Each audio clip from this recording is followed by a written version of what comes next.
saber se é verdade ou mentira o que nós pregamos, se você vir aqui e obedecer. Por isso eu sempre digo que se você vir e obedecer e a sua vida não mudar, eu como a Bíblia, eu rasgo a Bíblia e vou servir o diabo, é isso mesmo. Porque a minha inteligência se recusa a aceitar, crer numa palavra que fica só no papel. Ora, se está escrito, tem que se cumprir. E Deus está lhe buscando, lhe chamando para mudar a sua história. Não é para você mudar de religião, não. De placa de igreja, não. O nosso Deus é muito maior que placa de igreja, que religião. O nosso Deus quer que você mude de vida, de história, de condição. E para isso, só depende de uma atitude sua. Deus nunca vai fazer o que você tem que fazer. O vir, o se tornar para Ele, o buscar esse Deus é contigo. Fazendo a sua parte, Ele fará a dele.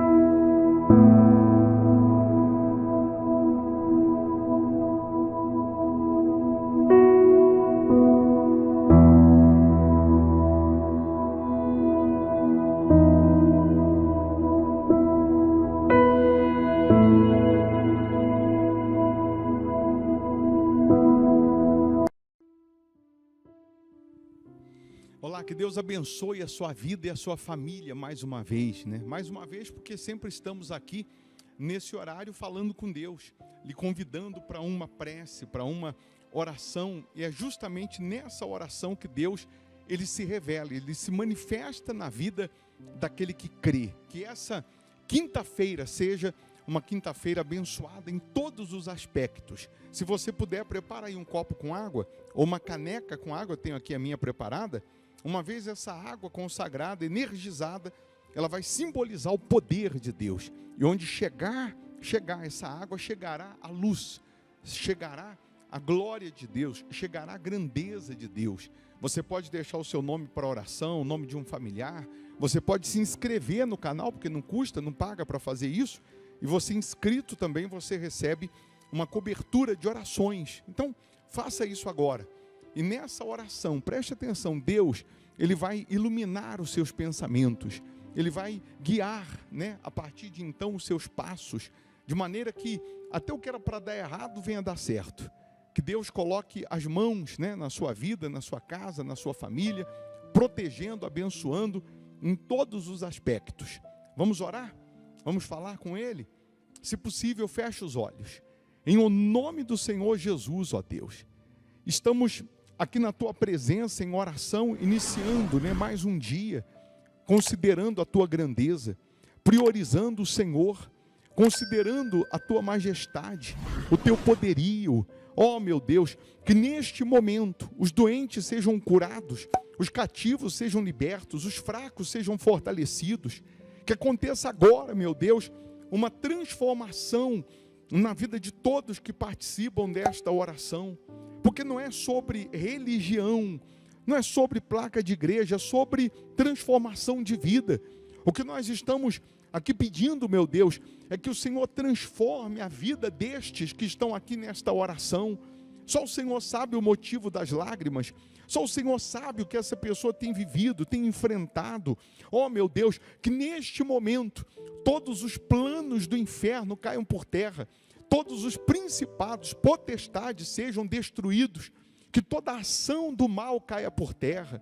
Meu Deus, ilumina agora essas pessoas de tal maneira, meu Pai, que o fraco seja fortalecido, que o caído se levante, que aconteça agora, meu Deus, a transformação na vida dessas pessoas, em todos os âmbitos. Que essa quinta-feira seja uma bênção, que essa quinta-feira seja de boas notícias, de portas abertas, de realizações, meu Deus. Meu Pai, consagra a água que essa pessoa preparou, e ao beber dessa água, que ela receba saúde física, saúde espiritual, meu Pai. Meu Deus, nós oramos pelos inscritos no canal, por todas as pessoas que têm o nome aqui incluído aqui na oração. Nós pedimos, meu Deus, a Tua proteção, meu Pai. Guarda as crianças, guarda os nossos familiares, proteja a nossa casa, abençoa, meu Deus, todos que estão orando conosco neste momento, e sobretudo, que este dia seja de boas notícias, seja de portas abertas, pois nós entregamos tudo nas Tuas mãos, meu Pai, na certeza do milagre, na certeza do sobrenatural.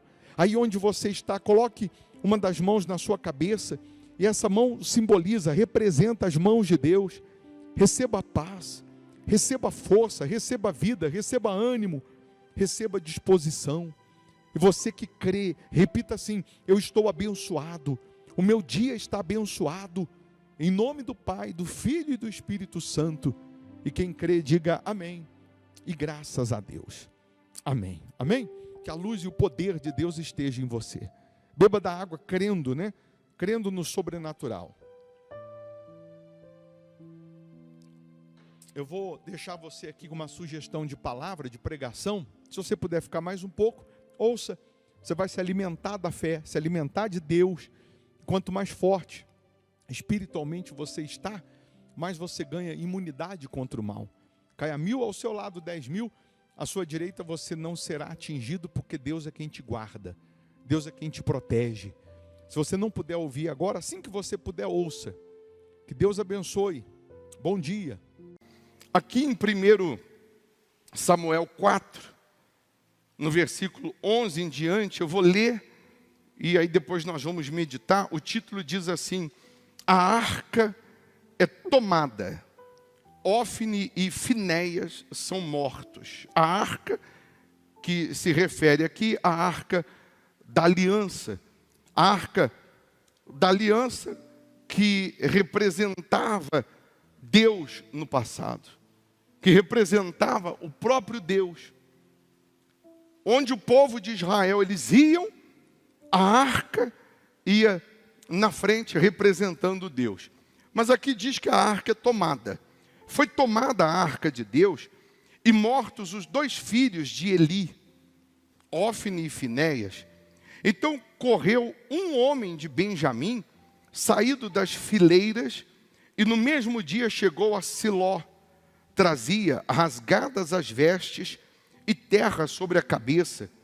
Quando chegou, Eli estava assentado numa cadeira ao pé do caminho, olhando como quem espera, porque o seu coração estava tremendo pela arca de Deus. Depois de entrar o homem na cidade, dar as novas, toda a cidade prorrompeu em gritos. Eli, que era o profeta, ouvindo os gritos, perguntou: que alvoroço é esse? Então se apressou o homem e, vindo, deu as notícias a Eli. Era Eli da idade de 98 anos. Os seus olhos tinham cegado e já não podia ver. Disse o homem a Eli: eu sou o que saí das fileiras e delas fugi hoje mesmo. Perguntou-lhe Eli: que sucedeu, meu filho? Então respondeu o que trazia as novas e disse: Israel fugiu de diante dos filisteus.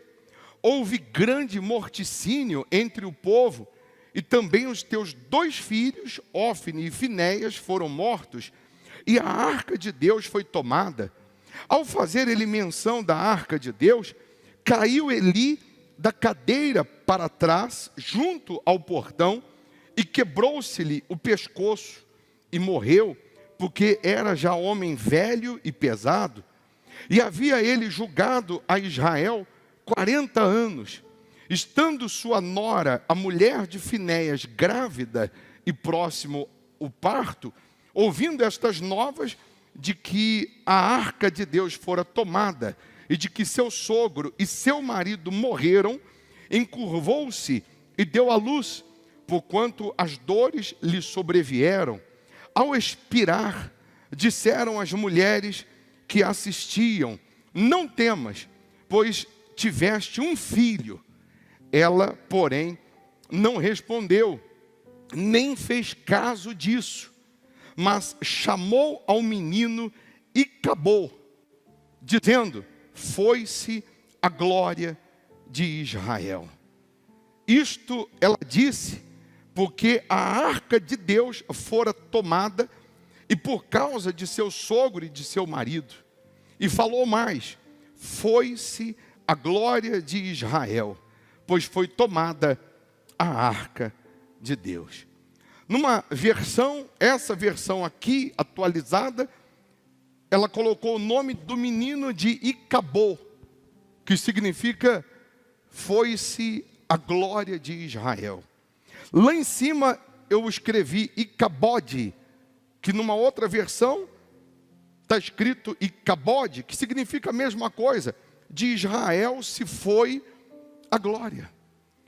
Mas aí, para a gente entender esse fato aqui, nós vamos voltar um pouquinho no tempo. Eu queria que você, em espírito, conseguisse imaginar, conseguisse voltar comigo no tempo, porque nós, numa outra pregação, nós já citamos sobre isso, nós já falamos sobre quando a arca de Deus, ela foi levada, ela foi tomada de Israel, e o porquê que isso aconteceu, porque nesse caso aqui, sai os hebreus, o povo de Deus, com 30 mil homens, para enfrentar o exército dos filisteus, que tinham 10 mil homens. Então, se você é bom de matemática, você vai conseguir entender que tinham 3 de Deus contra um filisteu. Era vitória na certa. Mas eles perdem. 30 mil homens são mortos, exceto um que escapa para vir contar a notícia. 29.999 são mortos contra 10 mil soldados. Na cabeça deles era certo a vitória, na cabeça deles era mais uma vitória, até porque nessa batalha dos filisteus contra o povo de Israel, eles levam a arca, como era de costume, a arca representando Deus, que era a garantia da sua vitória, sem contar que a arca garantia a sua vitória, porque era Deus ali, representando o povo dele através da arca. Eles estavam em um número maior de soldados, mas aqui, nessa batalha, além deles perderem a guerra, Ofni e Finéias, que são os filhos de Eli, que era o sacerdote, que já estava cego, que estava gordo, obeso, numa cadeira, eles morreram. E você vai entender por isso, por que ele estava cego, por que ele estava obeso, numa cadeira, meio que inválido no fim da sua vida.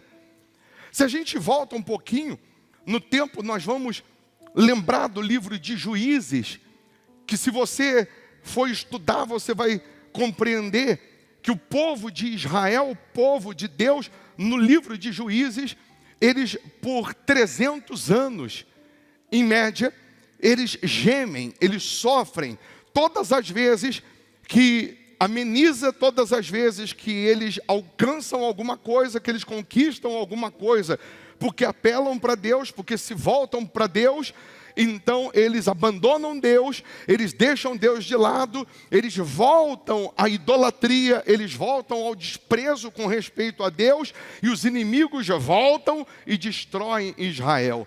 Aí Israel reclama, Israel se volta para Deus, Israel se arrepende, e Deus, mais uma vez, pela sua infinita misericórdia, dá a vitória.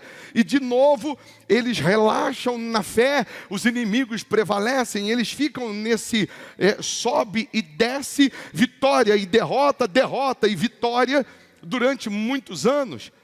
E aí, o último dos juízes, que é Samuel, esse é o último dos juízes, ele tem uma missão importantíssima, porque o povo de Deus, o povo de Israel, os hebreus, eles começam a ver que todas as nações inimigas tem um Deus que é uma estátua, tem um Deus de ouro, tem um Deus de prata, tem um Deus que tem cara, tem um Deus que tem corpo.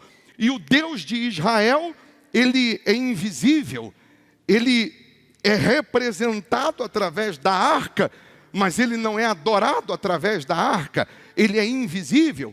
E o povo começa a pedir um rei, o povo quer que um rei esteja à frente deles, porque esses outros reinos, além de ter esses deuses que têm cara, eles também têm um rei que senta no trono. E o povo começa a pedir um rei, e Samuel tem essa incumbência de chegar diante de Deus e apresentar essa notícia, como se Deus não soubesse. Israel começa a falar, começa a orar, Samuel, começa a orar, começa a falar com Deus com um jeitinho e outro jeitinho. Eu imagino Deus falando: ô Samuel, pode ir direto ao assunto, porque eu já sei que o meu povo, eu já sei que as pessoas que eu tirei do Egito, que eu tirei da escravidão e trouxe para essa terra de Canaã, para essa terra que mana leite e mel, agora eles querem um rei. E já que eles querem um rei, diz a eles que eles vão ter um rei. Eles vão ter alguém que vai se assentar no trono, mas no dia que esse rei se assentar no trono, eu me mudo de Israel, eu me retiro de Israel, porque Deus não fica onde não é bem-vindo. Deus só fica onde Ele é bem-vindo. Deus, Ele não arromba a porta da sua vida para entrar. Ele está à porta e bate. Se alguém abrir, Ele entra. Deus, Ele espera ser convidado, Ele espera ser chamado. E aí nós vamos compreender que Deus era mais Deus no deserto do que agora na terra de Canaã. Nós vamos compreender que Deus era mais Deus lá no deserto, quando o povo sai da escravidão de Faraó, em média 3 milhões de pessoas, caminhando para a terra de Canaã, caminhando para a terra que Deus havia prometido, terra de fartura, terra de abundância, terra de paz, terra de felicidade, terra que manava leite, terra que manava mel. E aí eu vejo e imagino Deus se lembrando o seguinte: o meu povo está me rejeitando. O meu povo que eu trouxe para cá, para essa terra, para eles desfrutarem, eles estão me rejeitando. Como se Deus tivesse se lembrando lá no deserto, dizendo o seguinte: quando aqueles 3 milhões de pessoas no meio do deserto murmuraram, quando no meio do deserto eles desejaram comer pão, eu reuni todos os anjos, eu preparei a padaria do céu e derramei o maná. Todo dia pela manhã tinha o maná, estava o pão fresquinho para eles comerem. Eu não deixei faltar pão, mesmo eles estando no deserto, mesmo eles vivendo no deserto, eu preparei tudo que eles desejaram, tudo que eles quiseram. E quando eles quiseram pão, eu dei pão. Quando eles tiveram sede, lá no deserto, eu fiz a água sair da rocha, eu não deixei faltar água. Eu imagino Deus pensando assim, e meio que já se retirando, né, do meio de Canaã, do meio do seu povo, e Deus falando assim: poxa, esse povo não entendeu, esse povo não compreendeu que eu estive com eles no deserto, no calor do deserto. Deus protegia o seu povo com uma nuvem, uma sombra, que hoje, se você for lá no deserto do Sinai, os beduínos, eles se cobrem até a cabeça, só ficam os olhos, dos pés à cabeça estão cobertos por conta do sol, que é causticante, que queima a pele, que vai dar câncer de pele. E Deus vai dizer: o meu povo, eu protegi com a sombra, eu protegi com a nuvem durante o dia, 40 anos no deserto. Será que esse povo não entendeu? Quando era a noite, e lá no deserto do Sinai, eu já estive no Sinai algumas vezes, o frio é de doer os ossos. De dia um sol causticante, de dia um sol que queima. Mas vai chegando 18 horas, vai chegando a noitinha, começa a vir um vento frio. Eu passei já a madrugada no Sinai em oração, e o frio dói os ossos. Mas à noite, Deus vinha com uma coluna de fogo e aquecia o seu povo. O povo durante 40 anos, eles dormiram com a lâmpada acesa. Durante 40 anos, Deus deixava a sua lâmpada aquecendo o povo à noite, a nuvem guardando de dia. Eu imagino Deus falando assim: o meu povo não entendeu. O meu povo não entendeu que quando eu falei para eles não comerem carne de porco, carne de algum animal que tinha a fenda nas unhas, era porque se houvesse doença no meio do deserto, não teria remédio. Não é que eu estava querendo interferir na alimentação deles, não é porque eu estava querendo interferir no cardápio deles, mas eu estava protegendo eles. Durante 40 anos, aquele povo passa pelo deserto e não tem um doente, não tem um inválido, a roupa não envelhece, porque Deus guarda, Deus protege. Parece que eu vejo Deus falando assim, quando eu falei para o povo hebreu, para o meu povo, não buscar mulheres de outros povos, não se misturar com outras nações, era para eles entenderem que eu não queria que o meu povo, se espelhasse em outras nações, mas as outras nações, eu queria que elas se espelhassem no meu povo, eu queria que os outros desejassem ser como os hebreus, e não os hebreus querendo ser como as outras nações. Eu imagino Deus falando, mas parece que eles não entenderam. Quando eu disse que homem tinha que usar roupa de homem, mulher tinha que usar roupa de mulher, é porque os homens hebreus estavam querendo se pintar como os homens egípcios, porque os homens egípcios se pintavam, se maquiavam, e Deus estava dizendo, eu quero que fique bem claro, bem caracterizado, que eu fiz homem e mulher, que eu fiz a minha imagem, a minha semelhança. Eu quero que fique bem claro que quem olhar para o povo hebreu veja Deus. Eu quero que fique provado que eu sou o verdadeiro Deus dos hebreus, que esses hebreus, eles são guardados, blindados, são protegidos por mim.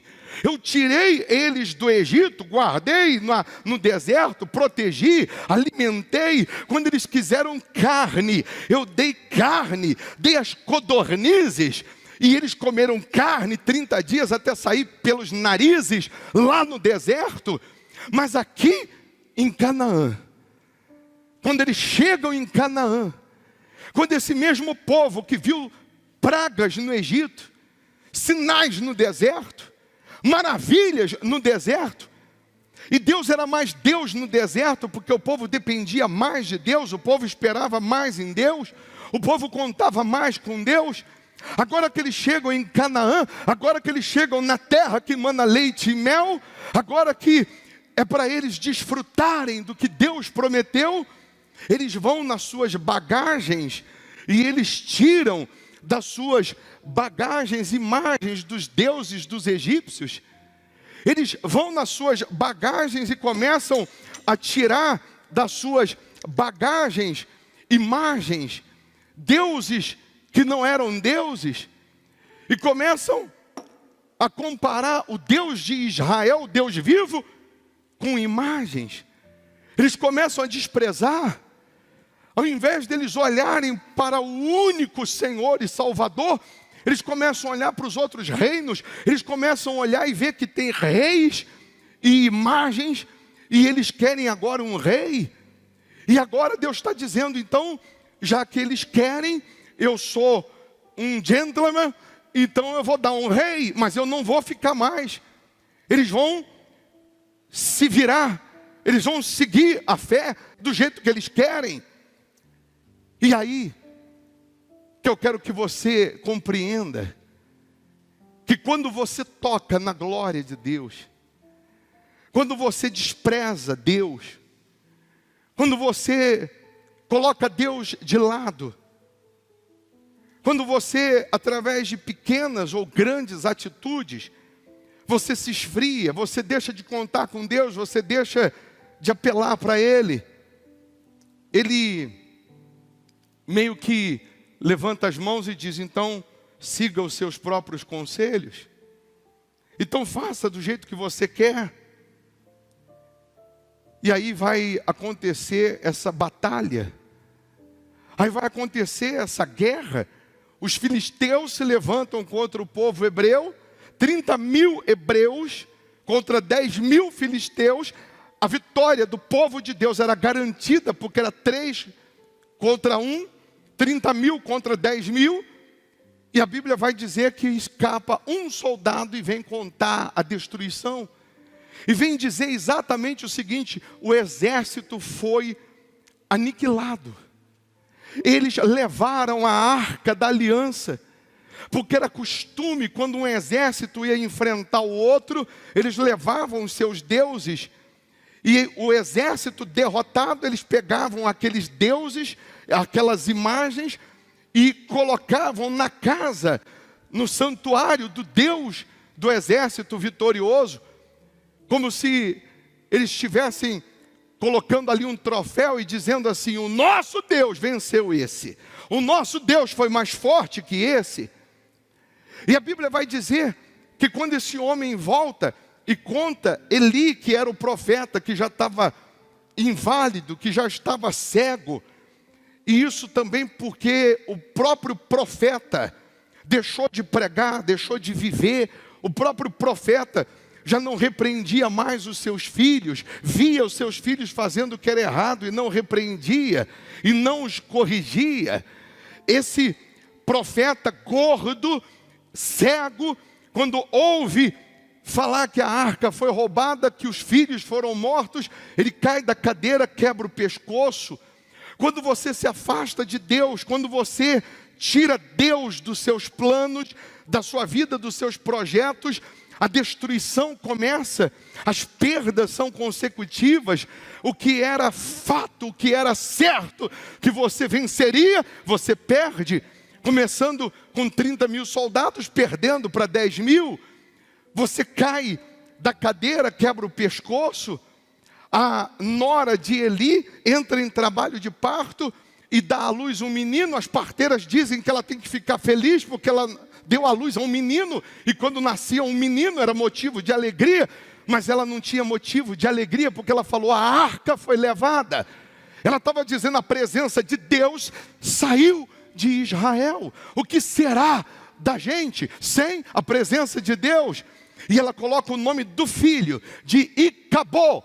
Ela estava dizendo: foi-se a glória de Israel. Ela estava dizendo: Deus se mudou de Israel, Deus se retirou de Israel, e agora o que será da gente? Sabe o que tem acontecido? Muitas pessoas, elas ainda não se deram conta que Deus, Ele está triste, chateado com a raça humana, com muitos que se dizem cristãos e não são. Há 10 anos atrás, nessa época, meados de março, Estados Unidos da América batia no peito e dizia: nós temos o maior exército, a maior segurança, nós temos mísseis que podem neutralizar mísseis de bombas nucleares, nós somos a maior potência e a maior segurança, o lugar mais seguro do mundo. Quando chega em setembro, na pequena ilha de Manhattan, o país que batia no peito e dizia que tinha toda a proteção, que era o lugar mais seguro, eles são vitimados por homens com facas de pão na mão. Homens que com faquinha de pão dentro de um avião, tomam um avião e destroem o ego. Derrubam não só as torres gêmeas, mas o ego daquele que batia no peito e dizia: nós estamos protegidos, nós estamos preparados para uma guerra atômica, nós estamos preparados para qualquer exército que se levantar. E apenas alguns homens com faquinha de pão na mão, eles derrubam não só as torres, mas derrubam o ego dessa nação. Até outro dia, brigava-se, discutia-se das bombas nucleares da Coreia, bombas atômicas da Coreia, mísseis que cruzam o oceano e que podem dizimar uma nação. E não tivemos um estrondo de míssil, não tivemos um estrondo de bomba, e a nação toda, a terra, está hoje dobrando os joelhos para um vírus que ninguém vê, que ninguém sabe como derrotar. Hoje a terra, rico, pobre, intelectual ou uma pessoa, indouto, estudado ou não, se curvam para uma praga chamada Covid-19.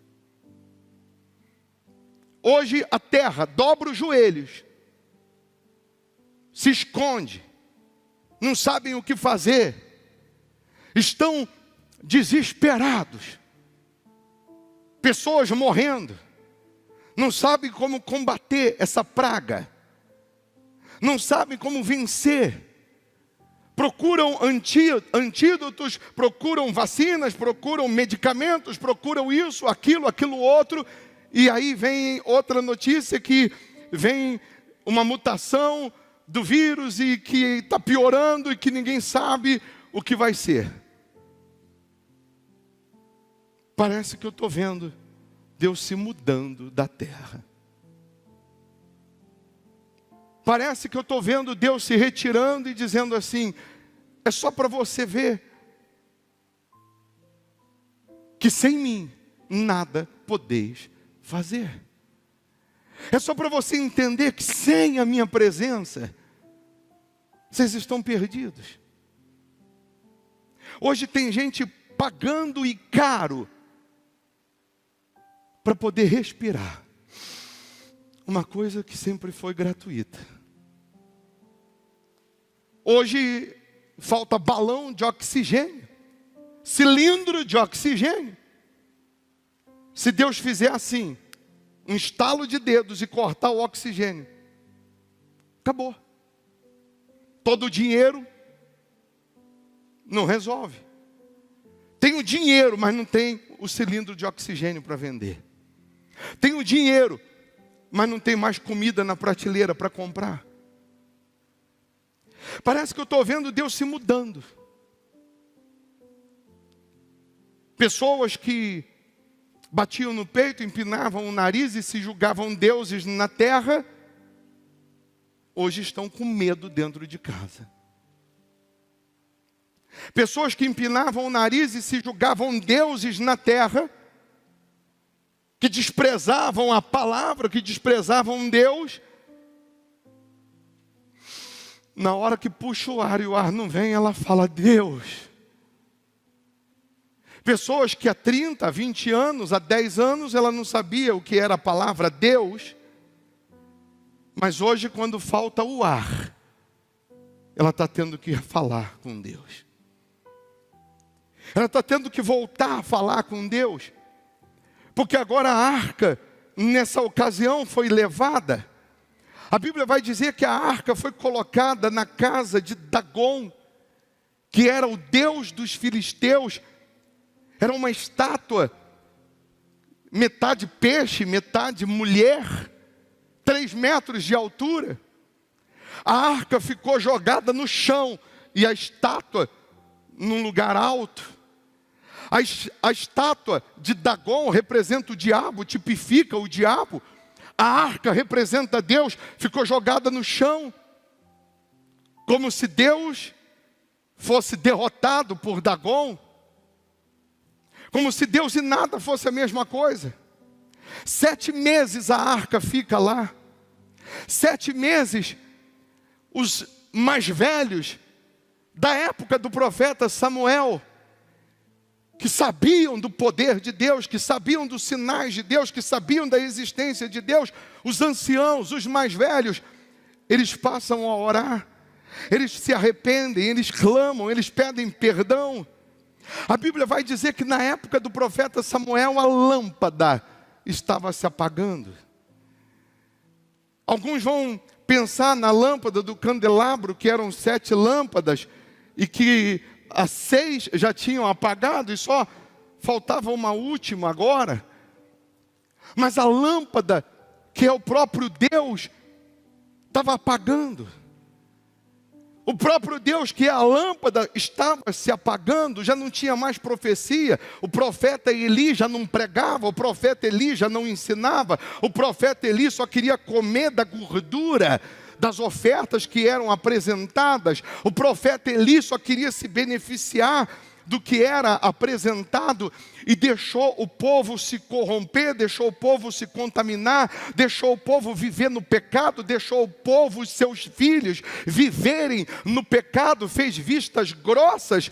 E agora o profeta Eli está cego porque fez vistas grossas. Agora o profeta Eli, ele cai da cadeira, quebra o pescoço, morre, porque o que era para ele ter feito, ele não fez. A lâmpada estava se apagando. Tem pessoas que porque ela desprezou e vem desprezando a glória de Deus, vem desprezando a fidelidade a Deus, vem desprezando a obediência a Deus, a lâmpada está se apagando.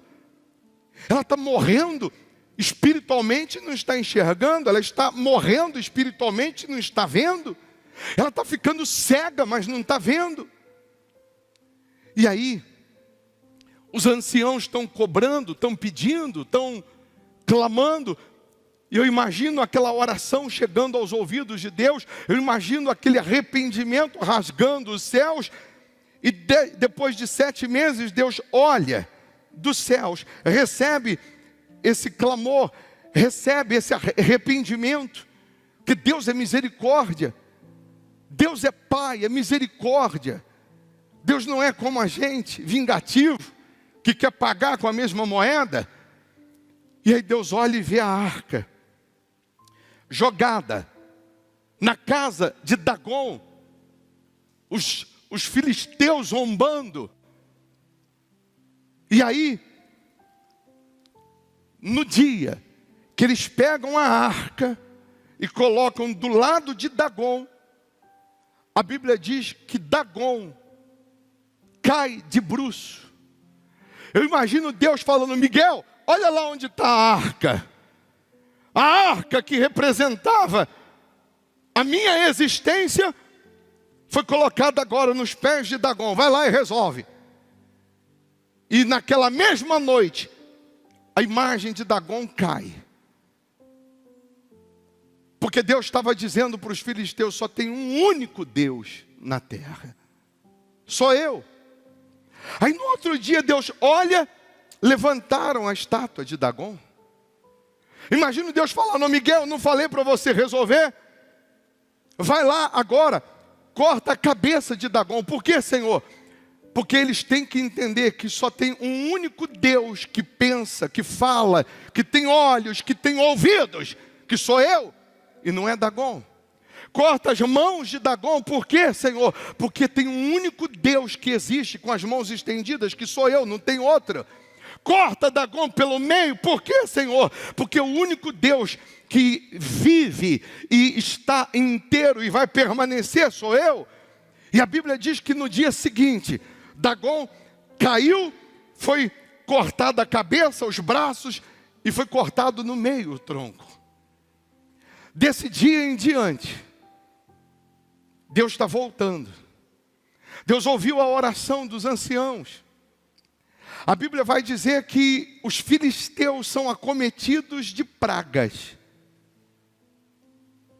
Numa só noite, um exército de ratos, de camundongos, destrói uma lavoura.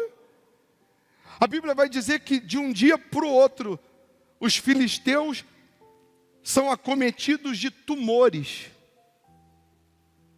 Numa outra versão vai chamar de hemorroidas, aquelas bolhas, tumores pelo corpo. A Bíblia vai dizer que esses ratos, representando toda maldição, toda praga, invade Israel. E Israel invade os filisteus. E os filisteus se desesperam. Os filisteus, eles dizem, porque eles viram Dagon caído de bruço, cortado.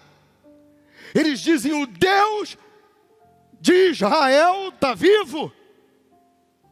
O Deus de Israel está vivo. E por isso a gente foi acometido com essa praga. Numa só noite a lavoura inteira foi destruída. Amanhecemos com tumores. E eles começam a se desesperar. E eles dizem: temos que devolver a arca. Temos que entregar a arca para Israel. Não podemos ficar com a arca, porque a situação nossa ela ficou agora crítica, desesperadora. E alguém vai dizer para os filisteus o seguinte: vocês não podem entregar a arca vazia. Vocês não podem entregar a arca desse jeito. Porque o Deus de Israel é o Deus de sacrifícios, é o Deus de altar. O Deus de Israel se agrada com os sacrifícios. Então o que fazer para acabar com os tumores? O que fazer para acabar com os ratos? O que fazer para acabar com a praga que nos invadiu? E alguém disse para os filisteus: vocês vão fazer 5 ratos de ouro maciço. Vocês vão fazer 5 tumores de ouro maciço. Vão colocar num cofre, a arca num carro de bois, o cofre do lado com os 5 ratos e 5 tumores, porque eram 5 sacerdotes, 5 príncipes de Israel. E vocês vão colocar nesse carro de bois, e os bois vão levar até Israel. Vocês não podem ir. A Bíblia vai falar, se você ler, que as vacas, carregando a carroça que ia com a arca, e do lado da arca o cofre com ouro, a Bíblia vai dizer que as vacas, elas vão caminhando rumo a Canaã, berrando. E a Bíblia faz questão de dizer que elas não se desviaram nem para a esquerda e nem para a direita da estrada. Alguns filisteus de longe vão acompanhando a carroça, mas as vacas vão sozinhas. A arca está voltando. As vacas berrando. Era como se Deus estivesse falando para aqueles anciãos, dizendo: eu ouvi a tua oração. Assim como eu me mudei de Israel, eu volto para Israel. A glória da segunda casa será maior do que a primeira. Estou retornando. E a Bíblia diz que alguns camponeses de Israel, de Canaã, estão lá trabalhando e avistam essas vacas, ouvem o mugido dessas vacas, ou o berro dessas vacas, e eles conseguem avistar a arca, e chama todo Israel, chama todo o povo: a arca está voltando. E eles pegam a arca, eles pegam a lenha da carroça, eles levantam um altar, pegam essas vacas, sacrificam a Deus, oferecem a Deus como sacrifício, e a arca torna para Israel. Deus voltou. A lâmpada acende de novo. Lá no capítulo 7, Samuel exorta ao arrependimento. Sucedeu que desde aquele dia a arca ficou em Quiriate Jearim, e tantos dias se passaram, que chegaram a 20 anos, e toda a casa de Israel dirigia lamentações ao Senhor, orações ao Senhor. Falou Samuel a toda a casa de Israel, dizendo: se é de todo o vosso coração que voltais ao Senhor, tirai dentre vós os deuses estranhos e os astarotes, que eram as imagens, e preparai o coração ao Senhor, e servi a Ele só, e Ele vos livrará das mãos dos filisteus. Então os filhos de Israel tiraram dentre si os Baalins e os Astarotes, e serviram só ao Senhor. Deus, Ele não divide a glória dEle. Ele quer ser o meu Deus, Ele quer ser o seu Deus, Ele quer ser honrado pela gente. Ele não quer que você divida a glória que é para Ele com coisas ou pessoas.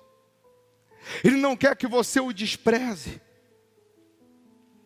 Deus está dizendo aqui, remova os astarotes, remova os baalins, remova aquilo que não presta, remova da sua vida a mágoa, a malícia, remova a infidelidade, remova o pecado, remova tudo o que é contrário a Deus e sirva a Ele só a Ele, mais ninguém. Dê glória a Ele, dê honras a Ele. Você é a igreja dele. Nós falamos aqui semana passada. A igreja dele sou eu, é você, não é a placa. A igreja é você. Sirva a Ele. Dê honra a Ele. Deixa Ele te guiar. Deixa Ele te dirigir. E aí a gente vai imaginar se vacas, se animais irracionais andaram por uma estrada por alguns quilômetros e não se desviaram nem para a esquerda e nem para a direita. Por que nós nos desviamos? Deus vai dizer, o boi conhece o seu dono, o jumento o seu possuidor. Deus vai dizer, o animal conhece a voz do dono e o meu povo não conhece a minha voz. O meu povo não me entende. Mas, ô bispo, eu me voltando para Deus, a glória de Deus voltando para a minha vida, a presença de Deus entrando em mim, o Espírito dele descendo em mim, vai acabar a pandemia no mundo, vai acabar a maldição no mundo pode ser que não, mas na tua casa vai, na tua vida vai. Você vai ser a igreja de Jesus que vai dar testemunho para os demais. Os demais vão olhar para você e vão querer ser como você, vão querer ter o Deus que você tem, a fé que você tem, a unção que você tem, a obediência que você tem. É isso que Deus quer, que o mundo, que os incrédulos, que os endemoniados olhem para o povo dele e queiram ser como o povo dele. Não é para o povo dele querer ser como os endemoniados, mas é para o mundo querer ser como Israel, como os filhos de Israel. Em alguns casos aqui, Deus está dizendo para você fazer um sacrifício. Para algumas pessoas que já conhecem, que já sabem o poder de Deus, que já sabem o caminho do altar, que já sabem o poder do sacrifício, Deus está dizendo, faz um sacrifício. Pega o ouro e coloca no altar com a tua vida, para cessar essa praga. Para algumas pessoas, Deus está dizendo, além da sua fidelidade no dízimo, a situação está ruim, está apagando a lâmpada, e você sabe o porquê, está piorando, está difícil, as pragas, os problemas, a miséria, os tumores chegaram. Deus está dizendo, faz um sacrifício. Pega isso aí que sobrou, que não resolve a sua vida, mas que é o seu chão dos pés, que é o que você tem de valor, e coloca no altar com a sua vida, para essa praga cessar. Recomeça com Deus. Volta às primeiras obras. Volta a orar como você orava. Volta a jejuar como você jejuava. Volta a sacrificar como você sacrificava. Volta a ser fiel como você era. Volta a frequentar a igreja como você frequentava. Volta a viver como você um dia viveu com Deus. Volta a depender de Deus. Para algumas pessoas aqui, Deus já vinha te pedindo o sacrifício. Não é novidade. Para algumas pessoas aqui, Deus está só fazendo assim, ó, no seu ombro. Ó, é com você. Lembra que outro dia eu pedi para você fazer um sacrifício? Lembra que outro dia eu falei para você, volta a fazer a minha vontade, volta a crer, volta a agir. que eu mude essa situação? Hoje Ele está só te lembrando. Tomara que você saia daqui e rápido, decida, hoje ainda, obedecer. Tomara que hoje, agora, você decida tirar os astarotes, tirar as imagens que você vinha cultuando, que às vezes é o dinheiro. Você passou a fazer do dinheiro o seu Deus, passou a dar mais valor a coisas ou pessoas do que Deus. E Deus está chamando a sua atenção. A terra está chorando. As pessoas estão sem saber o que fazer. Mas aqueles que estiverem na presença de Deus, aqueles que servirem a Deus, você acabou de ler aqui. Então os filhos de Israel tiraram dentre si os baalinhos e os astarotes e serviram só ao Senhor. Sucedeu que desde aquele dia a arca ficou em Quiriate-Jearim, tantos dias se passaram, que chegaram a 20 anos, e toda a casa de Israel dirigia lamentações ao Senhor.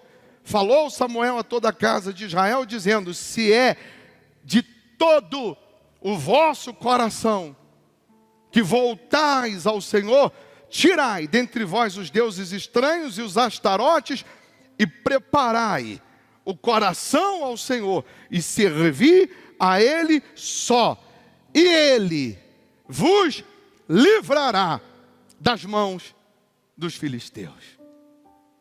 Se hoje você decidir servir a Ele só a Deus, hoje Ele te livra dessas pragas, desses filisteus.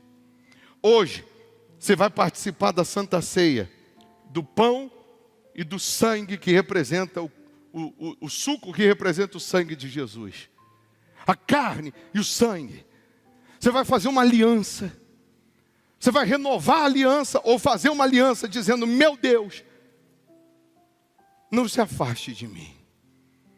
Meu Deus, eu faço uma aliança de servir ao Senhor somente, de andar com o Senhor, de servir o Senhor, de confiar no Senhor. Porque hoje nós estamos vivendo nas igrejas, nós estamos vivendo no mundo o Icabô. Foi-se a glória de Israel. Hoje muitas pessoas estão vivendo esse Icabô, Icabode. A glória foi embora. Não tem mais presença de Deus, não tem mais vida, não tem mais os cuidados de Deus. Tem muita gente que Deus já se retirou. Ela só vai entender que Deus já se retirou quando a praga chegar. Infelizmente. Sansão perde as suas forças porque quebra a aliança. E quando os inimigos vêm, a Bíblia diz que ele pensava ainda ser o mesmo homem. Mas ele não sabia que ele já tinha se tornado um homem comum, está escrito.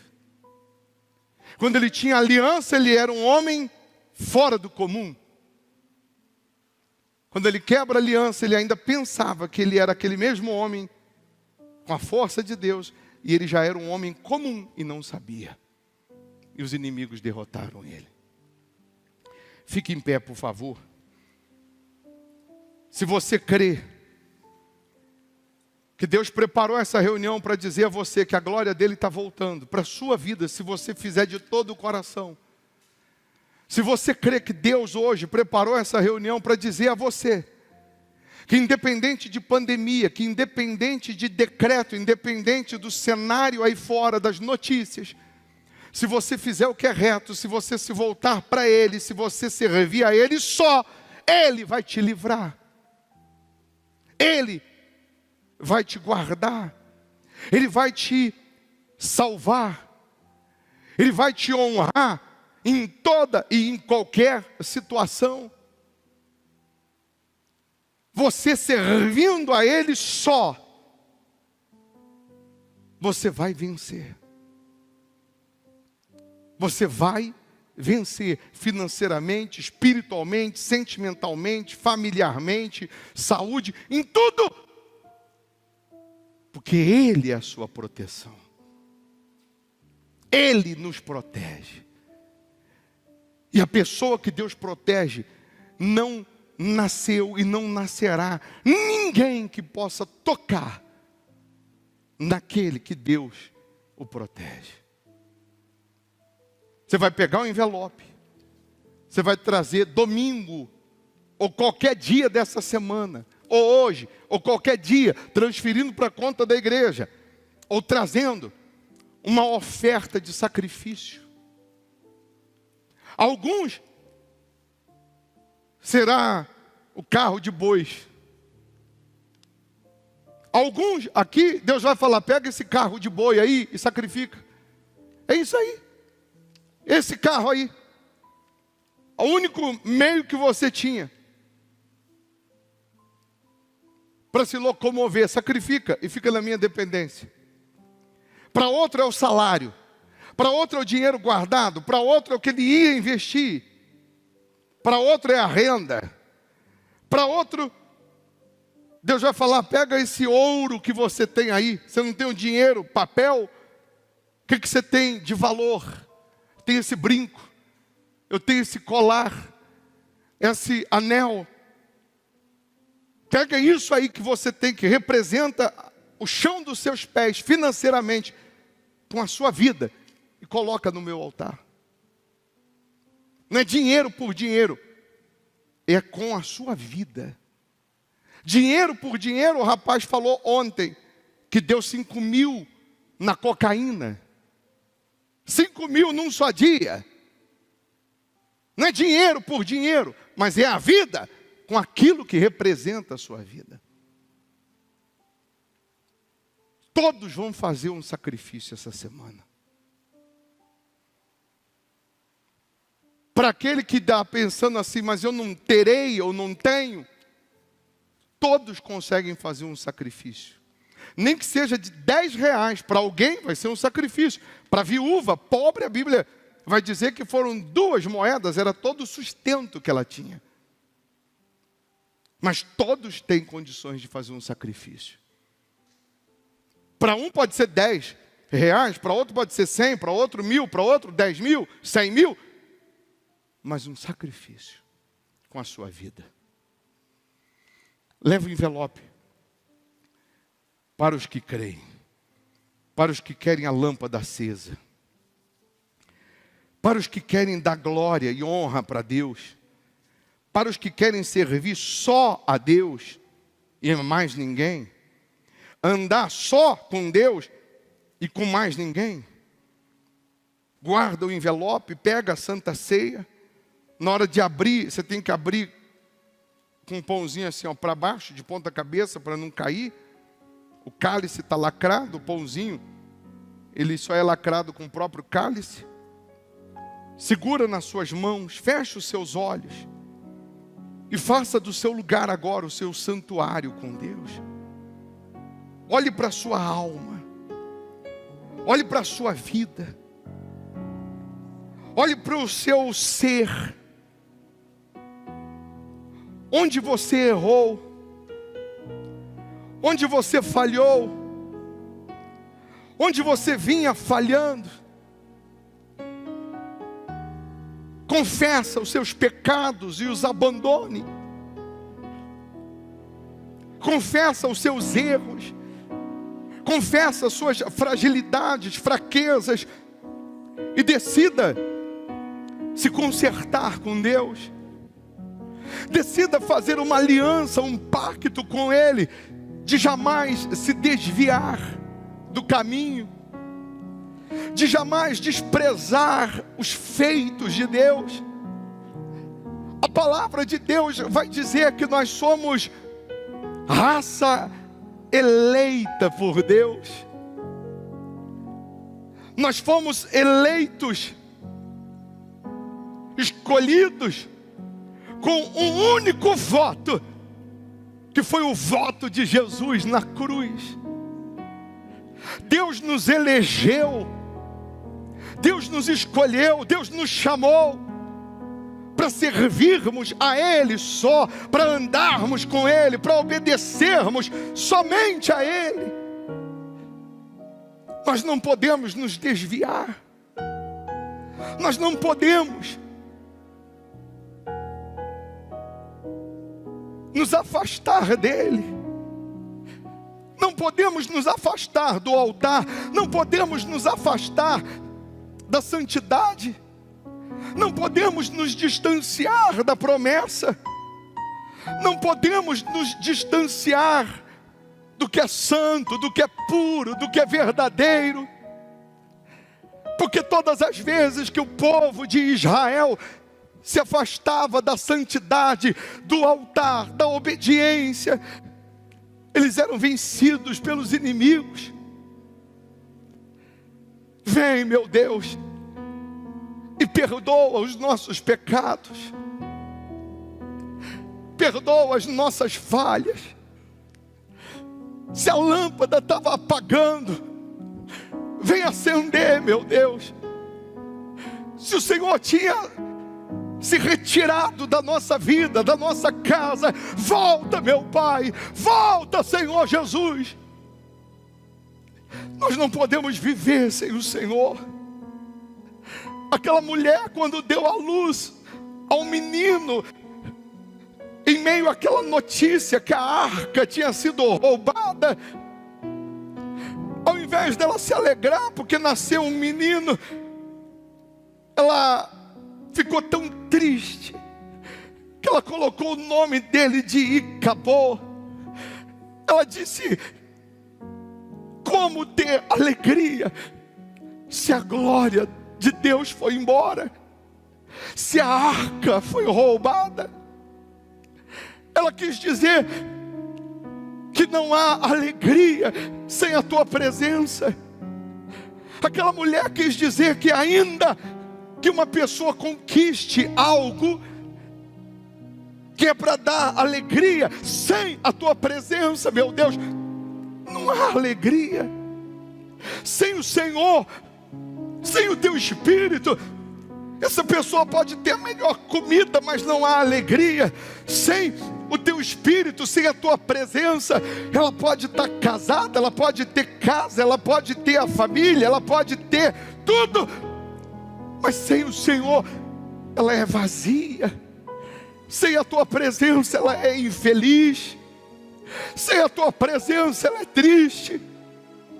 Sem o Senhor, meu Deus, nós estamos perdidos.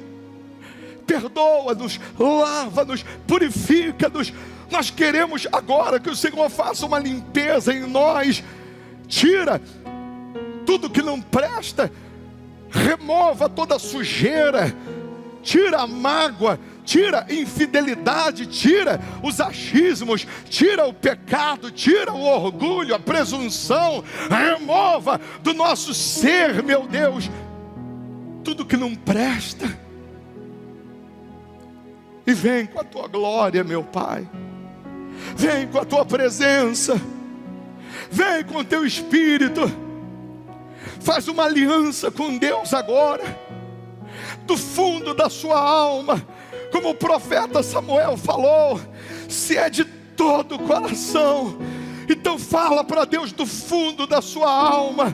As palavras devem sair das suas entranhas, dizendo: meu Deus, eu faço um voto de servir ao Senhor, eu faço um voto de ser dizimista ao Senhor, eu faço um voto de obedecer a tua palavra, eu faço um voto de te honrar, independente da situação, da circunstância, independente dos problemas, dos noticiários, eu vou servir ao Senhor, eu vou andar com o Senhor, eu vou ser fiel ao Senhor, eu vou obedecer ao Senhor, meu Pai.